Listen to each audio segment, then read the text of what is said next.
Trying to set up Instagram.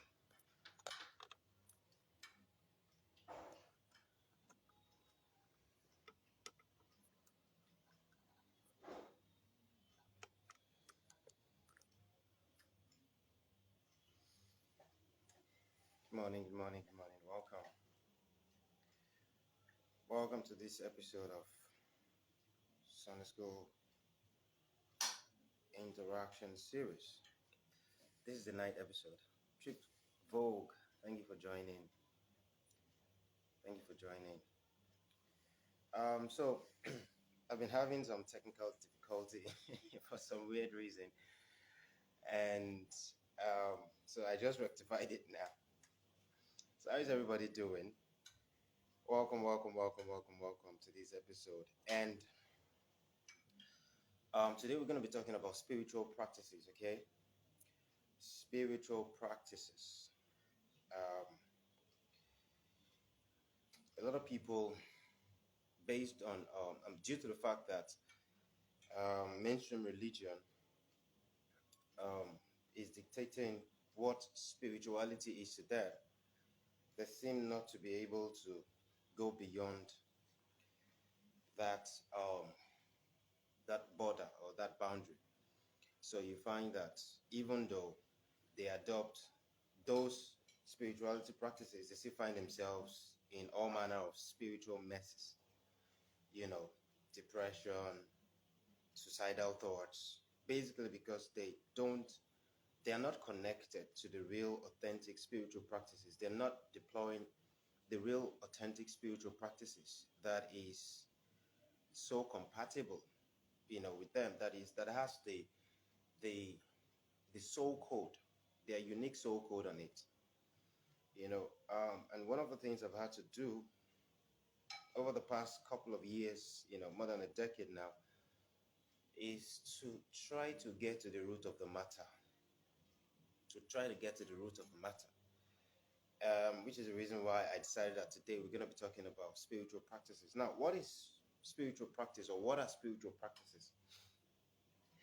As far as I'm concerned, spirituality or spiritual practices is founded upon education. And my own definition of education is not what you think, what most people think, the conventional definition of, education. Maybe when you hear the word education, what comes to your mind? Maybe you think about, someone that went to Harvard, someone that went to Unilag, or someone that went to some whatever. That is what comes to your mind. Whereas that's not education. That's just schooling. But when we talk about education basically has to do with the kind of background you had, the kind of people you have in your life, the kind of places you've gone to. That is education. Your background,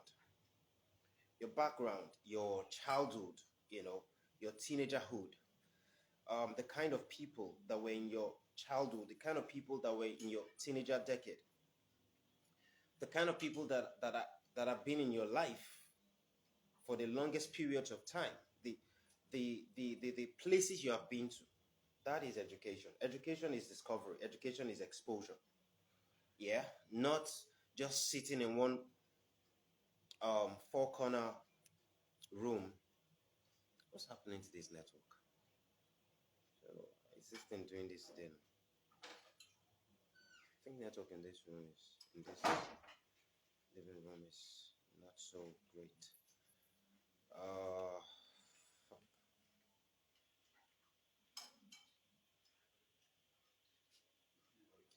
If you guys can hear me on Facebook, if you can still hear me on Facebook, let me know. It seems the network is trying to show me some pepper, but I can see that it's not really affecting the Instagram live, but it's affecting the Facebook, the YouTube, and the Twitter. Sorry, please, guys, on Instagram. Just give me a few seconds for me to try and rectify this. This is a very important subject, and for some weird reason, network is now trying to show me Pepe.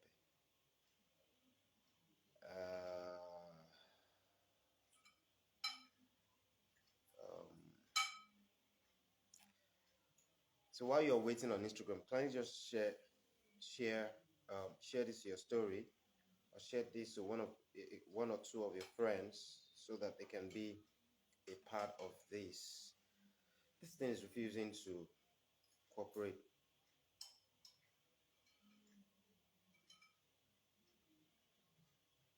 Let me just go ahead. Okay, I think it's cooperating now. It's trying to reconnect now.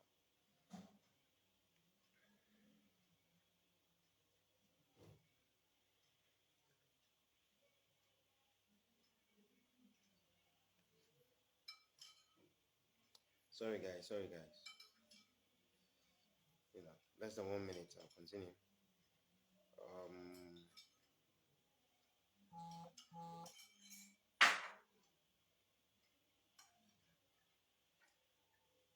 Okay.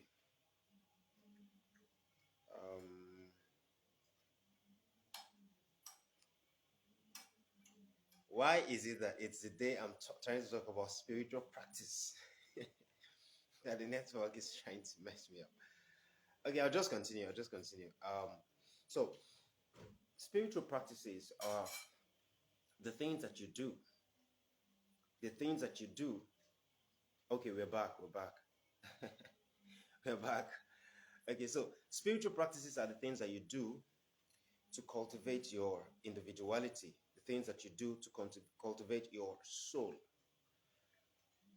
the things that you do to cultivate your spirituality. And I am of the opinion, I've been in this world for 37 years, and 18 of those 37 years, I've been proactively, be on the pursuit of, self-discovery, personal discovery, spirituality discovery. And I can tell you that, fundamentally speaking, education is the foundation of spirituality. Now,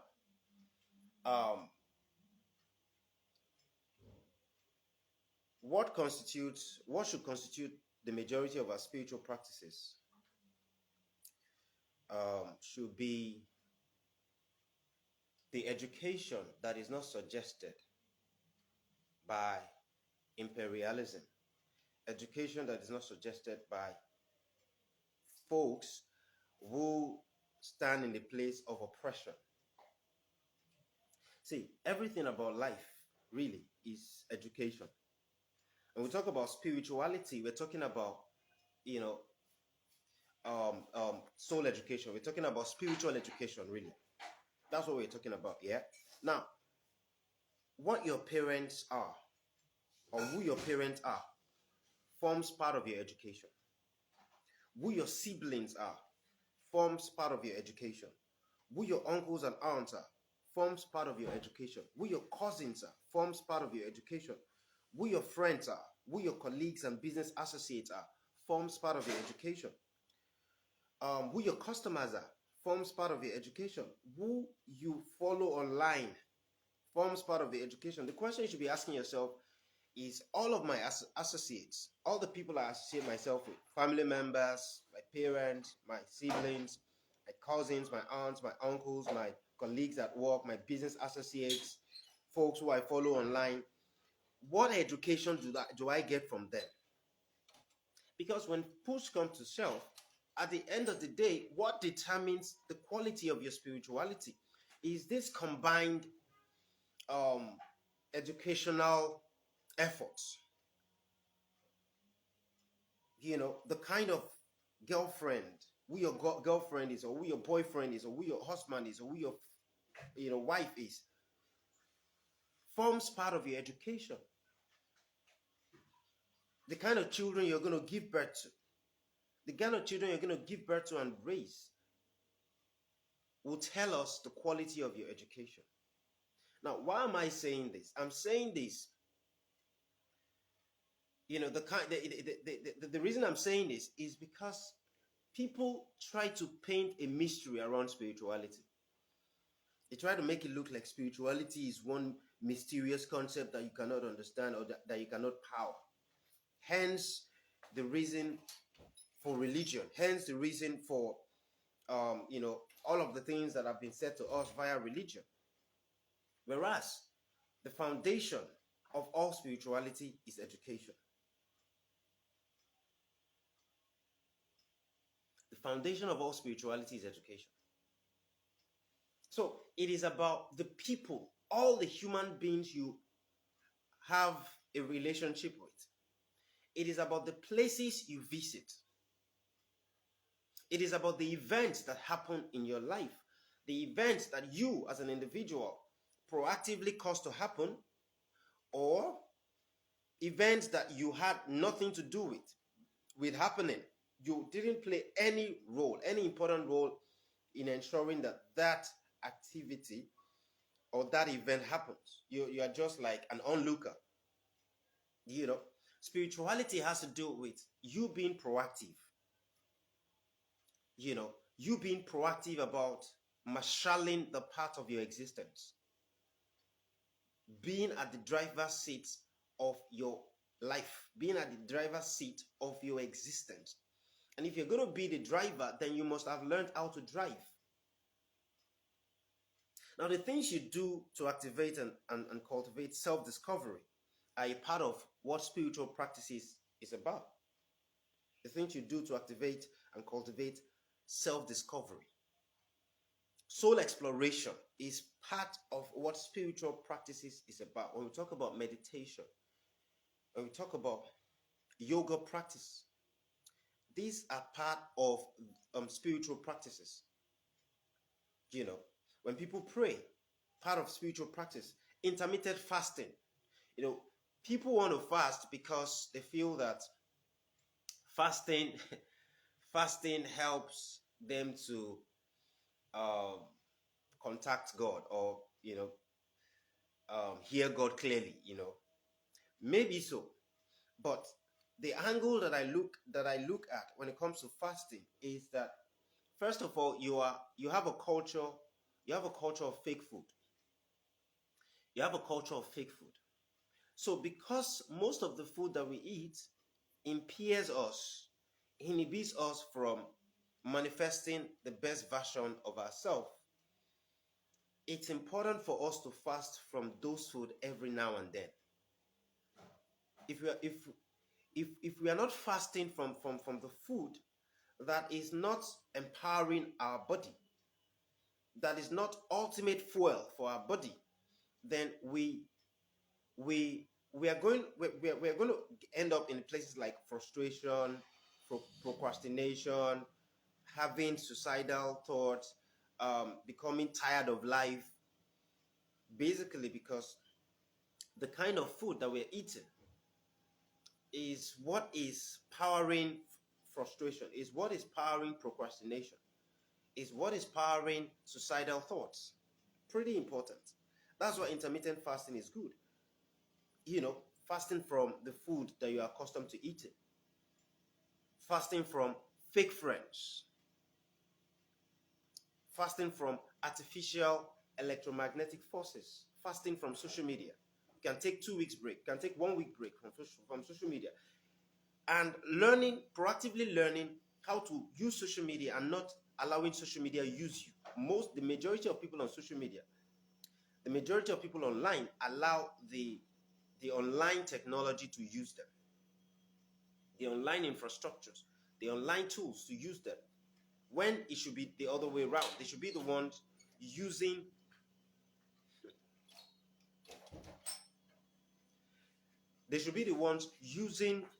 these tools. Technology is a tool. It doesn't matter whether the company that created that technology, it doesn't matter whether the company that created that technology is a unicorn, is a $10 billion company, or $100 billion company, or $500 billion company. It is still a tool. It is still a tool. You should not find yourself in a position where you are now allowing technology to use you like a puppet. That's why if I break down this concept of artificial electromagnetic forces, you would probably say that I'm not going to use this technology for a whole year. But because I know how to proactively use technology, I'm not Even if a portion of technology uses me, maybe 10%, maybe 15%, but I can guarantee you that technology is not going to use me. Technology is not going to use me to the tune of 90%, 50%, 70%. It's not going to happen. Per time, if I'm using any technology, I'm using that technology for enhancing my evolution, for enhancing my growth, for enhancing my business, for enhancing my brand. I'm not going to be a puppet of technology. Technology was invented. Technology was invented by human beings that has a brain like myself. Why should I become a puppet of human beings' inventions? No, I should use it. I should learn how to proactively use those inventions. No matter how many people celebrated the invention, it is still an invention. It is still a tool to be used, not to get yourself to the level where you are using it. So, spiritual practices has to do with your proactivity in ensuring that you become a better version of yourself. Your proactivity of ensuring that you become a better version of yourself. So you choose your friends, you choose your associates, you are proactive about it. You choose your friends, you choose your associates, you choose your business colleagues. You don't just make these choices on the back of sentiments. Because if you do that, it's going to turn around to bite you in the ass. Spiritual practices, your spiritual rituals are the things that forms the core, the keystone of your life, the keystone of your existence, the keystone of all that you do. If you're not proactively ensuring that you cultivate spiritual practices. And one of the questions I ask, if you're not proactively ensuring that you cultivate spiritual practices, then it will mean that you are simply going to be a puppet of other human beings. That's what it will mean. You're simply going to be a puppet of other human beings. And if you're a puppet of other human beings, you are going to easily be manipulated by them. My goal per time is to introduce you to the tools of self-empowerment, introduce you to the tools of self-discovery, so that you can have a sense of belonging, so that you can be the one chaperoning your life path, your existential path, your career path, your wealth path. You are not a puppet of other people. That is one of the fundamental reasons why I have these weekly episodes of Sunday School Interaction series. So it's pretty important that you understand that what makes you spiritual or what defines your spiritual practice is not that you go to church or that you go to mosque. It is the quality of people that you proactively allow into your life space. Who are the people in your life? What is their level of education? What is their quality? What is the quality of education that they have? How enlightened are they? Because it is said that you are the average of the top 5 people that you associate yourself with, whoever they are, family members, friends, colleagues at work, business associates, whoever they are, the quality of their enlightenment or ignorance will rub off on you, knowingly or unknowingly. It is what it is. And that is what determines the quality of your spirituality, the quality of your spiritual enlightenment. So it's pretty important that we go to the foundation. It's pretty important that we understand that this is what spiritual practice is about. When you have an appointment with a friend, when you have an appointment with a colleague at work, including even your girlfriend, your boyfriend, your spouse.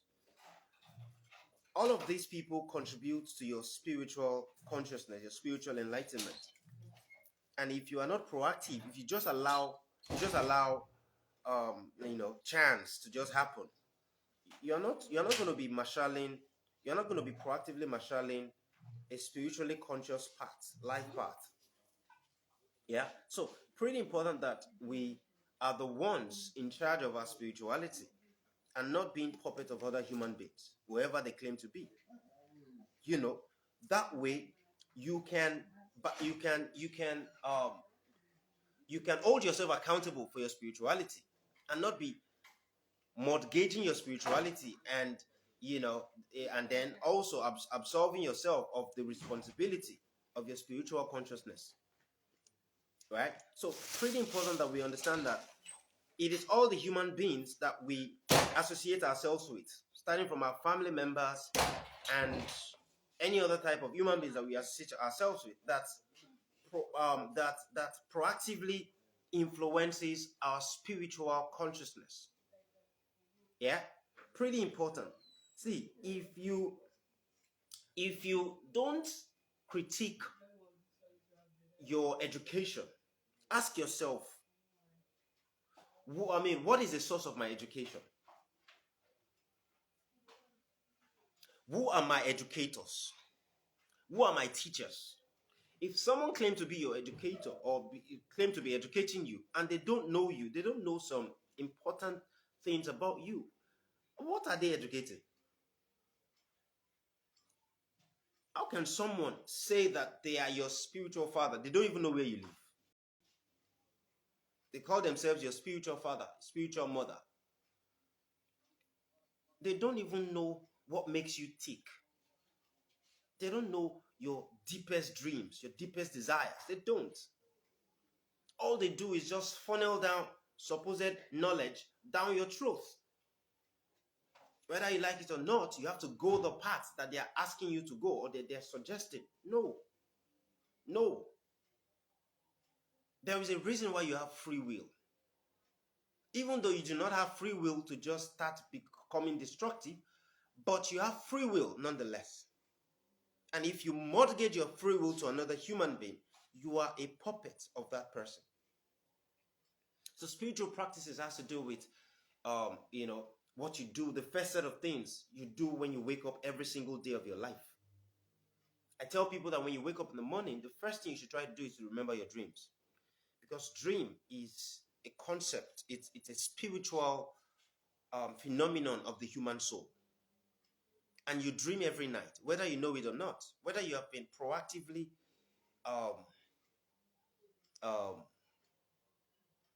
decultivated or decultured, or you've not been proactively enlightened as to how to access the dreams that your soul, that your mind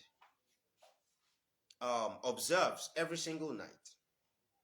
But no, you should know that you actually dream every night. You just have learned to not remember your dreams when you wake up in the morning.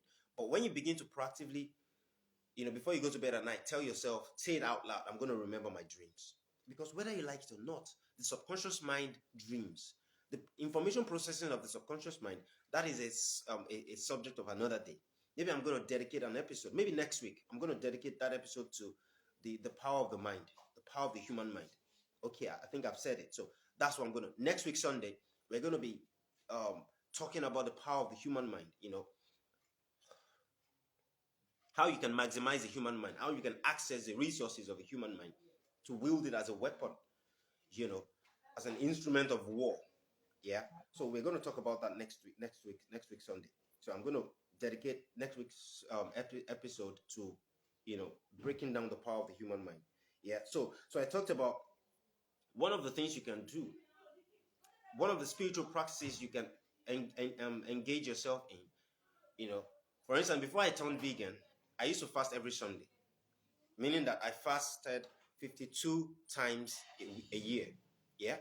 But now that I'm vegan, first, I don't even eat before 12. Every single day, I don't eat before 12. So, and I'm also I'm on top of that, I'm also vegan. Yeah, so I mean, I eat maybe 1 p.m., 2 p.m. That's when I take my first meal for the day, and then I take my second meal maybe by 6, 7, and it's still vegan meal, right? So it's not a typical food, non-vegan foods that people eat, and they even eat it in the morning. Yeah. So these are spiritual practices that you can adopt for the evolution of your consciousness, the evolution of yourself, becoming a better version of yourself. That is what the spiritual practice is about. And I want to implore you guys to, if you have any question, if you're joining us late, I'm going to repost the rebroadcast shortly, and then once once you go through the video, you have a question, ask it. The goal is to help you cultivate higher quality spiritual practice. Yeah. So this is where we're going to be drawing the curtains for today, and have a date with me next week Sunday, where we're going to be talking about the